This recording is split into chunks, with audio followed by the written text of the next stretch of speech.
ইসলাম ধর্ম যদি শান্তির ধর্ম হয় তাহলে প্রত্যেক ইসলামিক দেশে গৃহযুদ্ধ কেন হয়, মারামারি কাটাকাটি কেন হয়? দয়া করে আমার কথার উত্তম জবাব দিবেন, তাহলে বুঝবো আপনি ধর্মযাজক। নমস্কার। নমস্কার মানে আমাদের কোনো হিন্দু ভাই হয়তো প্রশ্নটা পাঠিয়েছেন। যাই হোক, আলহামদুলিল্লাহ, ভালো প্রশ্ন। কিন্তু আমি এই ভাইকে যদি বলি যে শুধু মুসলমান দেশে মারামারি হয়, আর কোনো দেশে মারামারি হইলে সেটা সঠিক বেঠিক এই মারামারি দিয়ে নির্বাচন যদি করতে হয়, তাহলে ভারতে তো গৃহযুদ্ধ অনেকগুলো জায়গায় চলতেছে। বরং আমাদের দেশে বাংলাদেশের কথা যদি বলি, আমরা বলি বাংলাদেশে আলহামদুলিল্লাহ গৃহযুদ্ধ বলতে যা বুঝায় এরকম কোনো কিছু বাংলাদেশে কখনোই ঘটেনি আল্লাহর ফজলে। অতএব আমাদের দেশে এই ব্যাপারটা যেরকম ঘটে না, এরকম বহু মুসলিম দেশ আছে যেখানে সেরকমটি ঘটেনি। আসলে মূলত কোনো এলাকাতে বা কোনো অঞ্চলে কোনো ধর্মের মানুষের মধ্যে পারস্পরিক মারামারি বা গণ্ডগোল ফাসাদ হওয়া না হওয়ার সাথে তার সত্য অসত্য নির্ভর করে না।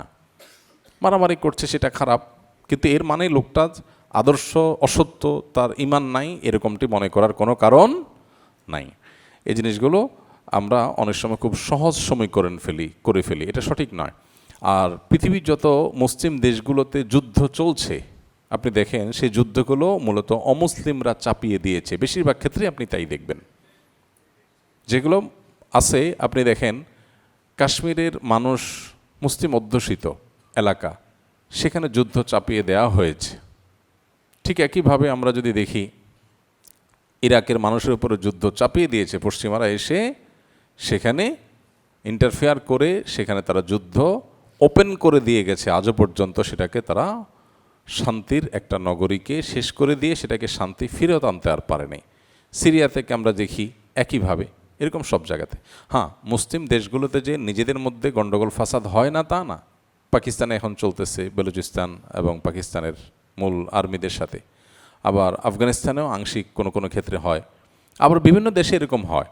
তো যদি হয় সেটা অবশ্য নিন্দনীয়।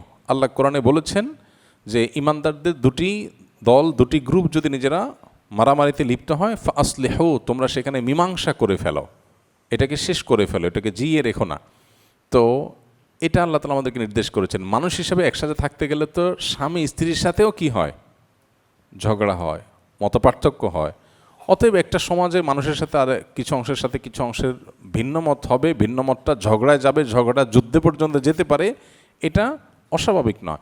এটা দিয়ে কারোর ধর্মের সঠিকতা বা বেঠিকতা নিরূপণ করা যায় না। আপনি যদি সত্যি সত্যানন্দানুসারী হয়ে থাকেন, আপনি কোরআন এবং সিরাত পড়েন এবং ইসলামটাকে জানার চেষ্টা করেন, আপনি ইসলামের কাছে, আল্লাহর কাছে আত্মসমর্পণ করতে, আপনার সৃষ্টিকর্তার কাছে আত্মসমর্পণ করতে বাধ্য হবেন। আপনার লাইভ প্রশ্নোত্তর বন্ধের ঘোষণা শুনে আমরা কষ্ট পেয়েছি। এর আগে বলেছেন আপনি ওয়াজ মাহফিল করবেন না, আপনি কি অনলাইন অফলাইন থেকে নাসিহামূলক সব প্রোগ্রাম বাদ দিয়ে দিবেন? না ভাই, এরকম কোনো কথা তো আমরা বলি নাই। এই যে এখন প্রোগ্রাম করছি, এটাও তো একটা প্রোগ্রাম। তো অনলাইন প্রোগ্রাম থেকে আমরা যদি সবগুলো থেকে যদি সরে আসি, তাহলে এই প্রোগ্রামটা কেন করছি? মূলত আমরা বলেছি যে লাইভে আলহামদুলিল্লাহ 7 বছর ধরে 313টি পর্বে 20,000-এরও বেশি প্রশ্নের উত্তর দেওয়া হয়েছে আলহামদুলিল্লাহ। এখন নতুন করে মানুষের যে জিজ্ঞাসা আছে সেগুলোর উত্তর জানার জন্য আসুন্নাহ ফাউন্ডেশনে কল সেন্টারে দক্ষ ওলামা একরাম আছেন। এসব আলেমগণ বাংলাদেশ সময় সকাল 8টা থেকে রাত 10টা পর্যন্ত টেলিফোনে বা আমাদের যে অফিসের নাম্বার আছে সেই অফিসিয়াল নাম্বারে, আপনার ফেসবুকে বা যে কোনো জায়গা থেকে, গুগল থেকে আমাদের অফিসের নাম্বার, আসুন্নাহ ফাউন্ডেশনের নাম্বার আপনি পাবেন। কল করলেই আপনি প্রশ্নের উত্তর পাবেন। ওলামা একরাম তৎক্ষণাৎ যদি উত্তর দিতে না পারেন, পরবর্তীতে তারা ভোট বসায়া কলারকে তারা উত্তর জানায় দিয়ে থাকেন। সো আমাদের যেহেতু প্রশ্নের উত্তর দেওয়ার জন্য একটা ভালো ব্যবস্থা হয়েছে, এদিকে আমাদের আরও অনেক কাজ বেড়েছে, সেজন্য আমরা এই কাজটা এখানে শেষ করছি।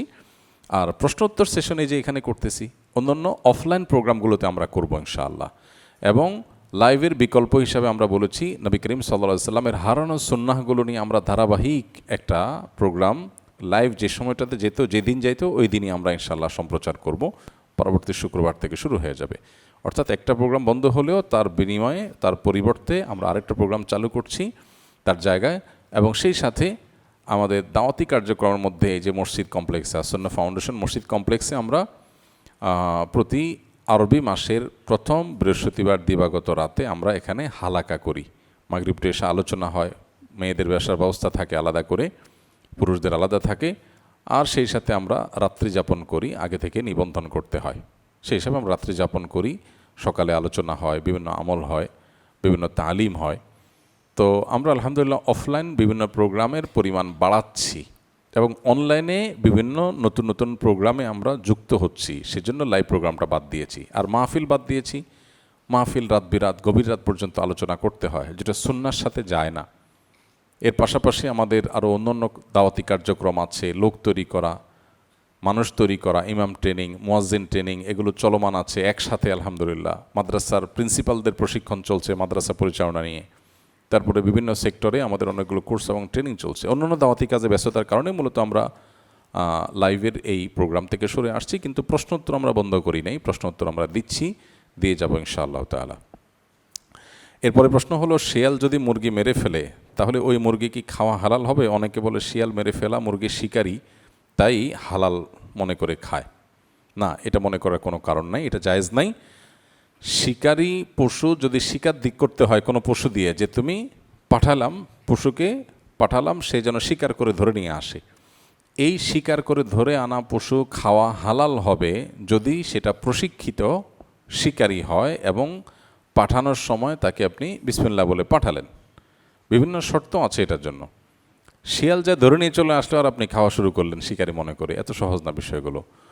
যদি সে মুরগি মারা যায় সেটা খেতে পারবেন না। হ্যাঁ, শিয়াল ধরে আনছে, আপনি জবাই করে খাইছেন, হালাল হবে। কিন্তু প্রশ্ন হলো, শিয়ালে মুরগি ধরে নিয়ে আসবে, শিয়াল কার মুরগি ধরে আনছে?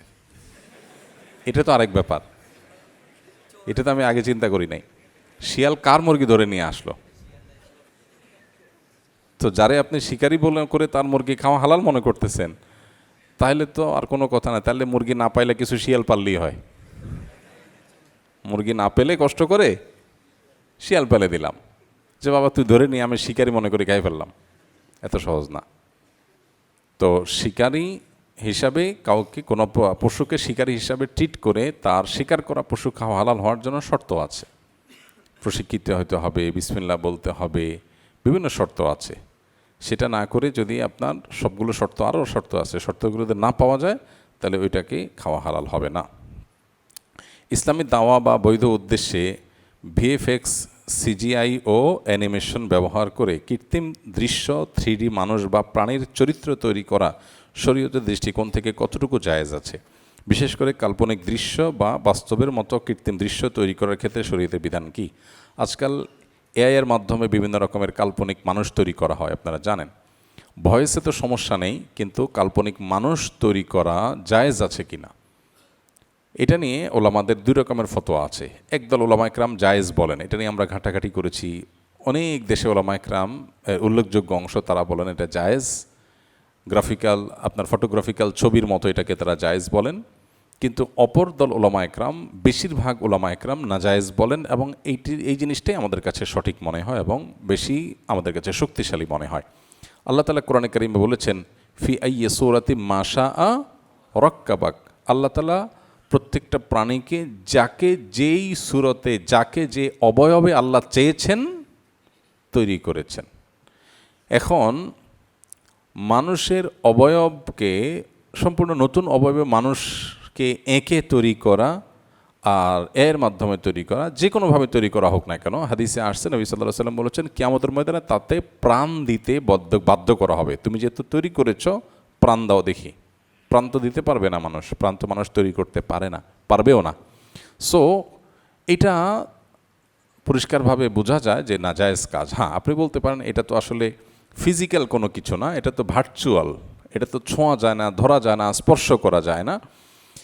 এই একটা জায়গা থেকে অনেক ওলামা একরাম জায়েজ বলেন। কিন্তু একটা হলো যে একজন মানুষের ছবি, ভার্চুয়াল ছবি বা এটার সফট কপি কোনো ডিভাইসে আছে, সেটা একটা জিনিস। যে অরিজিনাল মানুষটারই একটা ছবি, জাস্ট একজন মানুষের জন্য 3টা গ্লাসে দেখা যাচ্ছে একটা মানুষকে, এরকম অনেকটা হলো।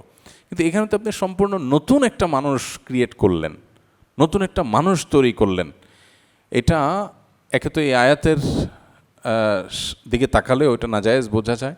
আর দ্বিতীয়ত হলো যে সম্পূর্ণ নতুন মানুষ সৃষ্টি করা আর ফটোগ্রাফিক্যাল ছবি হুবহু আগের মানুষটাই তাকে আপনার সেভ করা, তার ভিডিও বা কোনো ছবি ধারণ করা, দুটো এক জিনিস না। একটা রিয়েল আর একটা হলো টোটালি তৈরি করা। তো এই জিনিসটা আজকাল বিভ্রান্তির পথ উন্মুক্ত করছে, আমরা জানি প্রচুর পরিমাণ বিভ্রান্তি বাড়াচ্ছে। এই জন্য এটা নাজায়েজ হওয়ার দিকটাই আমাদের কাছে শক্তিশালী মনে হয়। তাকওয়ার দাবি হবে এখান থেকে যথাসম্ভব বিরত থাকা।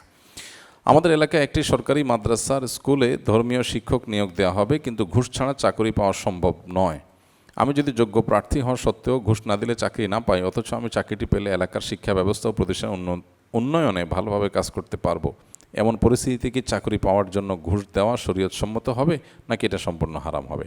যদি আপনার কোনো ন্যায্য অধিকার থেকে আপনাকে বঞ্চিত করা হয়, ঘুষ না দিলে আপনি এটা পাবেন না, এরকম হয়, তাহলে সেক্ষেত্রে সেখানে ঘুষ দিয়ে আপনি অধিকারটা নিলে আপনার গুনাহ হবে না, কিন্তু যিনি আপনার কাছ থেকে ঘুষ গ্রহণ করেছেন তিনি সর্বাবস্থায় গুনাহগার।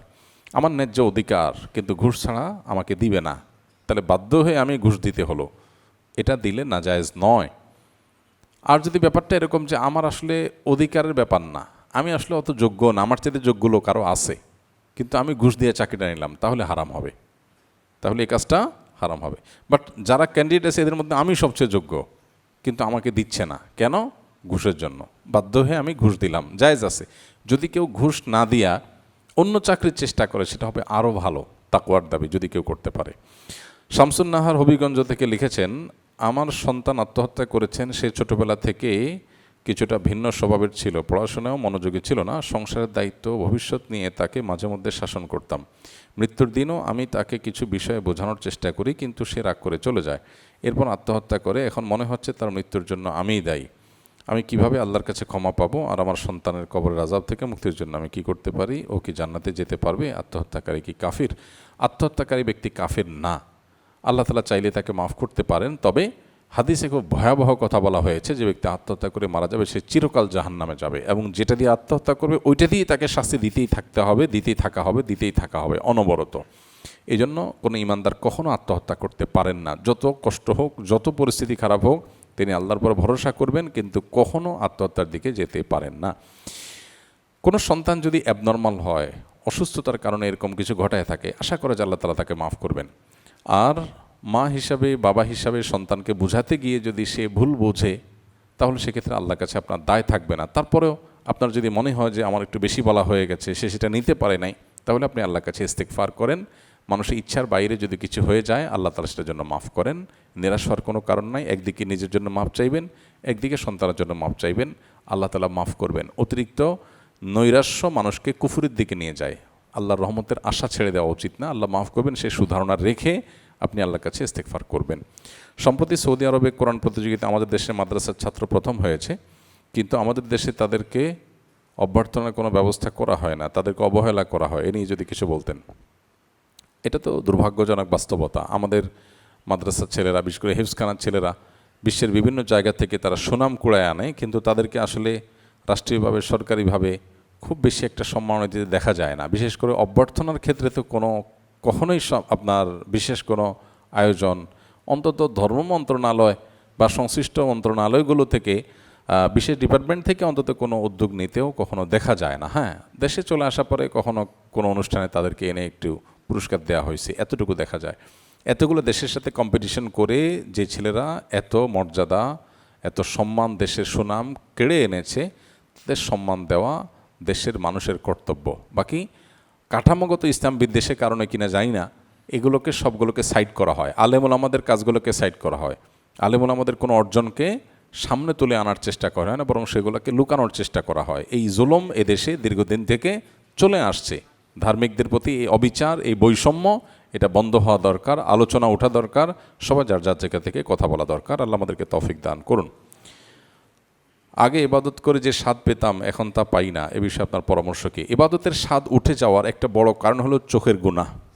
স্মার্টফোনে, কম্পিউটারে, ট্যাবে, স্ক্রিনে, আমরা এমনকি অফলাইনেও রাস্তাঘাটে চলতে ফিরতে গিয়ে আমাদের চোখ দিয়ে যখন আমরা হারাম কাজ করি, হারাম জিনিস দেখি, হারাম ফিল্ম, নাটক, তারপরে ভিডিও ক্লিপ, শর্টস, রিল বা কোনো ছবি, এগুলো যখন মানুষ দেখে, তখন তার ভেতরে ইবাদতের স্বাদ উঠে যায়, ইবাদতের তৃপ্তি পায় না সে। এই জন্য এই জিনিসগুলোকে কন্ট্রোল করতে হবে। এগুলো যদি মানুষ খুব বেশি দেখে, তার ভেতরে স্পিরিচুয়াল পাওয়ার শেষ হয়ে যায়। মুমিনদের স্পিরিচুয়াল পাওয়ারের জায়গাটা তৈরি হয় যদি সে হারাম থেকে বেঁচে থাকে। হারাম বলা, হারাম শোনা, হারাম দেখা, এই তিনটা জিনিস থেকে যদি মানুষ বিরত থাকতে পারে, সে আল্লাহর ওলি হয়ে যাবে ইনশাআল্লাহ। শুধু 5 ওয়াক্ত ফরজ নামাজ পড়লেন আর হারাম উপার্জন করলেন না, আর মুখ দিয়ে, কান দিয়ে, চোখ দিয়ে কোনো হারাম কাজ করলেন না, দ্যাটস ইট। আপনার আল্লাহর ওলি হওয়ার জন্য আর কিছু লাগবে না। এরপর আপনি দোয়া করবেন, দেখবেন গুলি মিস হলে আপনার দোয়া মিস হবে না, মুস্তাজাবুদ দাওয়া হয়ে যাবেন। কিন্তু এখন আমাদের ইবাদতেরই স্বাদ পাই না। এর অন্যতম কারণ হলো আমাদের গুনাহের রাস্তাগুলো ওপেন হয়ে গেছে। মানুষ যখন অসুস্থ হয় খাবারের স্বাদ পায় না। কোনো অসুস্থ অবস্থায় খাবারের স্বাদ, তৃপ্তি, কী খাইছে সে বুঝে না। তো গুনাহের দ্বারা মানুষ যখন আক্রান্ত হয় তখন এই অবস্থা হয়। আল্লাহ আমাদেরকে হেফাজত রাখুন। জাযাকুমুল্লাহ খাইর। সুবহানাল্লাহ ওয়া বিহামদিহি, সুবহানাকাল্লাহুম্মা ওয়া বিহামদিকা, আশহাদু আল্লা ইলাহা ইল্লা আনতা, আস্তাগফিরুকা ওয়া আতুবু ইলাইক।